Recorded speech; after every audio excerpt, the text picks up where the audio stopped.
This video is going to talk you through how to find and access the documentation files in Greenfoot.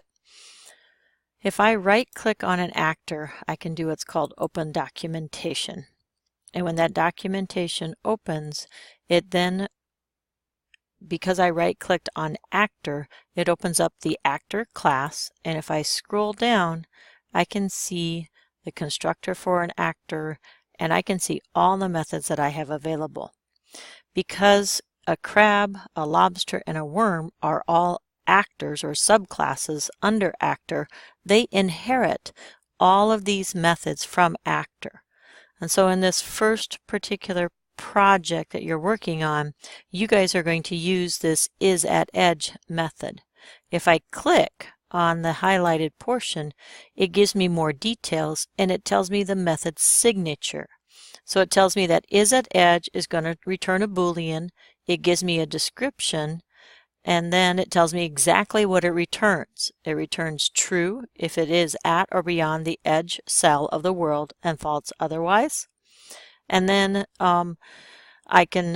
if I kept scrolling, there's actually more methods that expanded all of them. So isAtEdge is the only one I'm looking at, but again, the API is showing everything here. And that is in, if I do right click and I access actor. If I go back and I right click on world and open the documentation, a similar window will show up, and that's going to open the documentation for all worlds. And so if I take a look, now I'm in the world class, and I can look and see what are all of the methods that I can use in the world class. I can get the height of the world, I can get a cell size, I can get the width of the world, etc. The API, or the documentation behind a coding languages, is basically where you find all of the methods and all the tools that you automatically have available to you.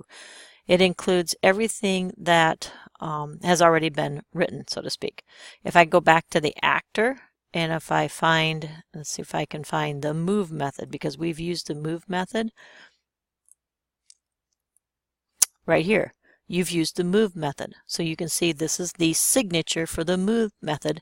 And so learning how to read the signatures, that move does not return anything. It's a void. It does take an argument, that is distance.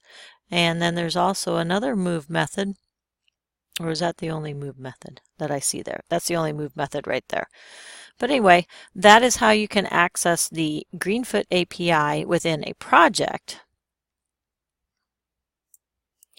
If I decide to go out on the web and type in Greenfoot API, it's going to bring me to the following pages, and I can click on this, and this is going to give me the API for every broad type of class in Greenfoot. You have the world class, you have Greenfoot image class, you have a color class. You can also access them here by doing next class, and it says class font, next class, class Greenfoot, etc.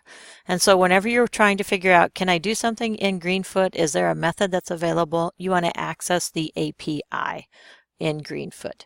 You can access this screen as well back here in the, let's go back to the world class. I believe we can access it from within Greenfoot. And I thought that it would give me just the, well, maybe it only gives me the world. I thought it would give me all of them. But if, oh, there it is. Yeah, so at the top, see, I can do previous class.